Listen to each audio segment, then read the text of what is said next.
On va corriger les exercices 21, 22, 23, 24, 26, 27 de la deuxième photocopie sur le calcul littéral. Donc commençons par le 21. Alors. En France, la pointure P des chaussures est donnée par la formule P égale 1,5 fois L plus 2, où L désigne la longueur du pied en centimètres. Les pieds de Juliette mesurent 22 cm et ceux de Louis mesurent 24 cm. Calculez leur pointure. Donc on n'a qu'à appliquer la formule qui est ici assez simple. Donc pour une longueur de 22 cm, donc ça c'est les pieds de Juliette. Donc on va commencer par Juliette. Donc pour une longueur de pied de 22 cm, la pointure va être donnée par 1,5 fois 22 plus 2. 1,5 fois 22, c'est 22 plus la moitié, donc 22 plus 11, 33. Donc ça fait 33 plus 2, ça fait 35. Donc par conséquent, les pieds de Juliette, donc Juliette, chose du 35.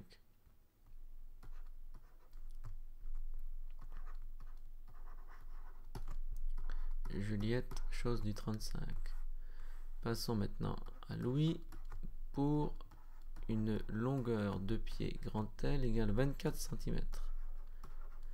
On réapplique la formule P égale 1,5 fois 24 plus 2, ce qui me donne 36 plus 2, autrement dit 38.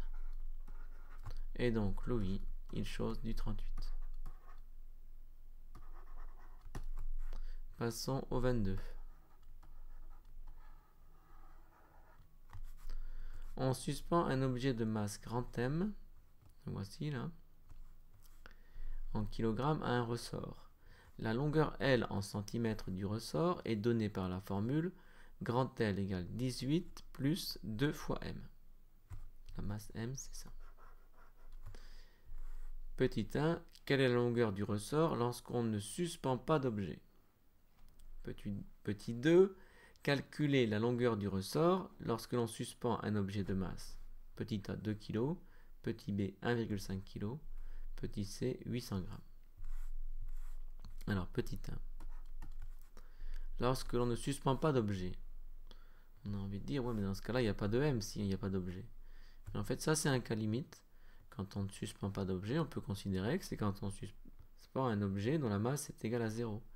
Donc on va considérer que ne pas suspendre d'objet, c'est suspendre un objet de masse égale à 0. Donc on essaye pour m est égal à 0. Dans ce cas-là, la longueur d'extension du ressort, ça va être 18 plus 2 fois 0, autrement dit 18 plus 0, autrement dit 18 cm. Donc le ressort, au repos, il fait 18 cm. Maintenant, petit 2, on va prendre des valeurs particulières. Donc pour cette fois-ci, une masse de 2. Alors on est d'accord qu'il faut être en kilogrammes pour que la formule s'applique. Donc pour m égale 2, ou m égale 2 kg, on obtient une longueur grand L de 18 plus 2 fois 2. Autrement dit, 18 plus 4 égale 22 cm. Petit b, pour une masse cette fois-ci de 1,5 kg.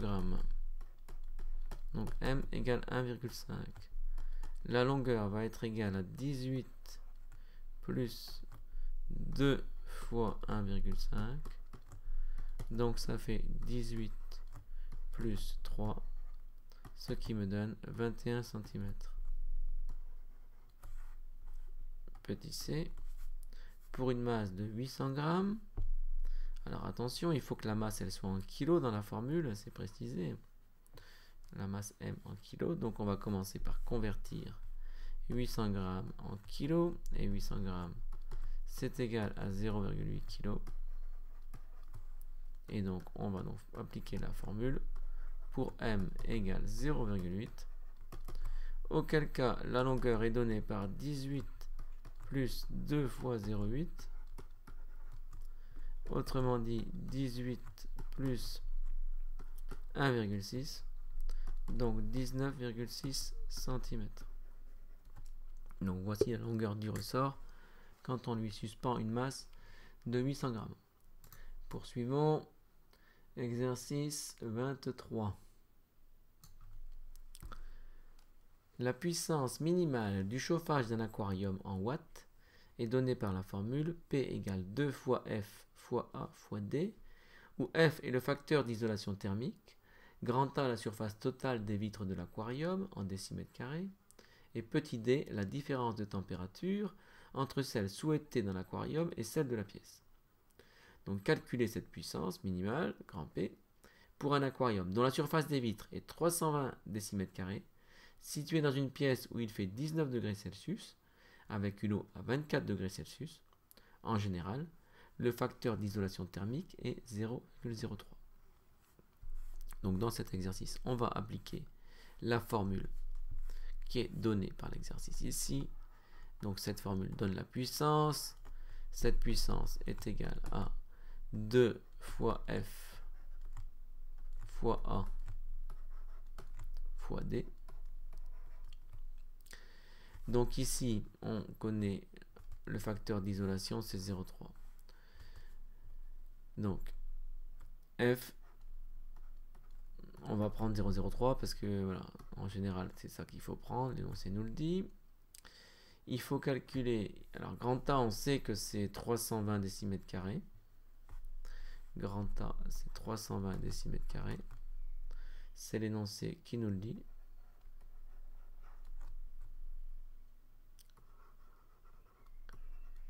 Et il nous faut maintenant la différence de température entre la température de la pièce et de l'aquarium.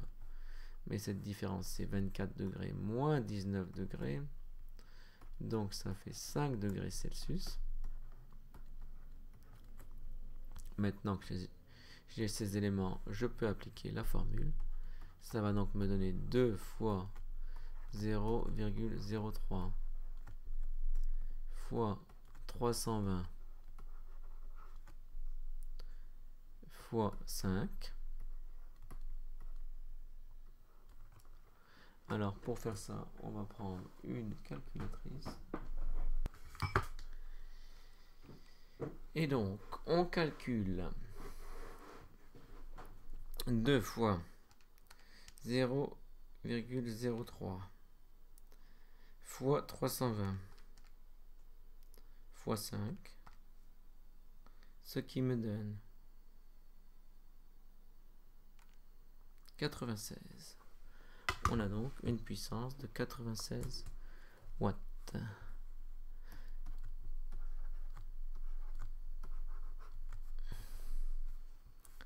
Exercice 24. La gestionnaire d'un collège commande des ballons de basket à 5,90 € l'un. Les frais de port s'élèvent à 5 €. Sur la facture, on lit montant à payer égale 5,90 fois n plus 5. Premièrement, que représente n dans cette formule? Donc, 5,90 étant le prix d'un ballon de basket, 5,90 fois n, ça va être le prix de n ballons de basket. Autrement dit, ici, n représente le nombre de ballons de basket achetés. Donc, n représente le nombre de ballons de basket achetés, le nombre de ballons achetés,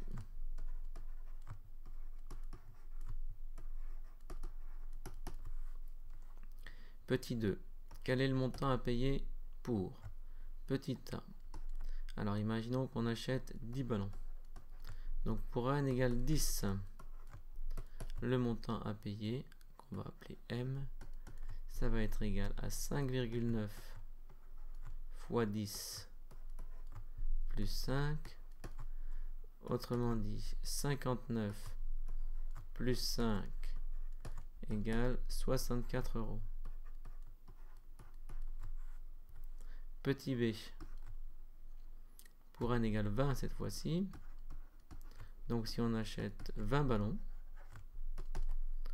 le montant à payer va être égal à 5,9 fois 20 plus 5. Donc au lieu de 59, on va avoir le double.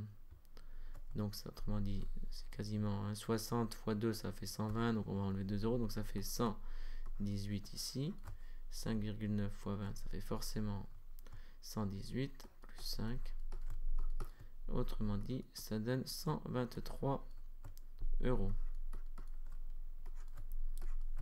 Et enfin, pour C, donc pour 25 ballons achetés, donc pour n égale 25, cette fois-ci, le montant à payer va être égal à 5,9 fois 25 plus 5.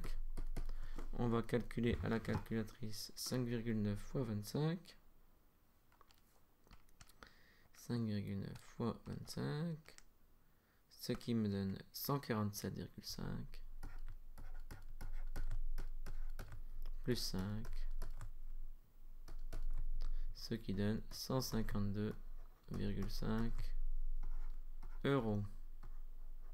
Là, on pourrait mettre un 0 ici, que l'on met quand c'est des sommes d'argent. Donc c'est un 0 qui est inutile en mathématiques, mais que l'on met pour les sommes d'argent. Donc 152,50 euros. Passons maintenant au... Alors le 25, comme il était pareil, on ne l'a pas choisi. On va faire plutôt le 26. Donc 26, recopier et compléter ce programme de calcul pour que le résultat obtenu s'écrive 5 fois x plus 4. Si on part d'un nombre x, évidemment. Donc on veut d'abord multiplier par 5. Donc ici on va multiplier par 5.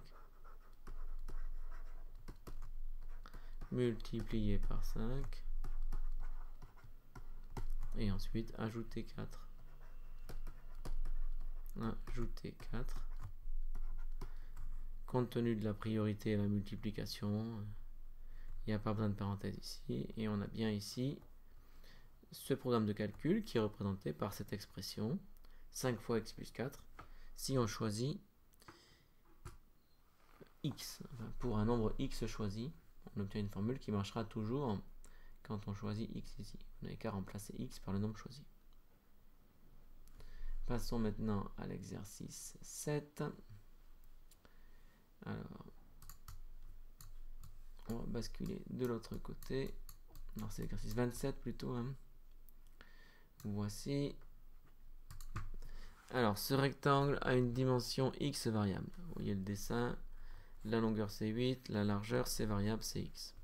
On considère les expressions grand E égale 8 fois x et grand F égale 2 fois x plus 16. Petit a, que représentent E et F pour ce rectangle? Petit b, calculer les valeurs de E et F pour x égale 3, puis pour x égale 5. Alors petit a, E, ça correspond à longueur fois largeur, donc ça représente l'aire. Donc E représente l'aire du rectangle. L'aire du rectangle.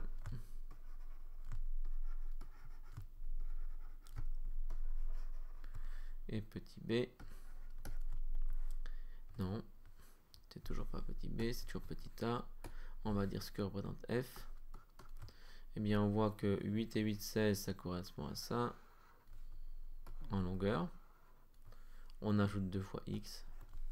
Donc clairement, f représente le périmètre du rectangle.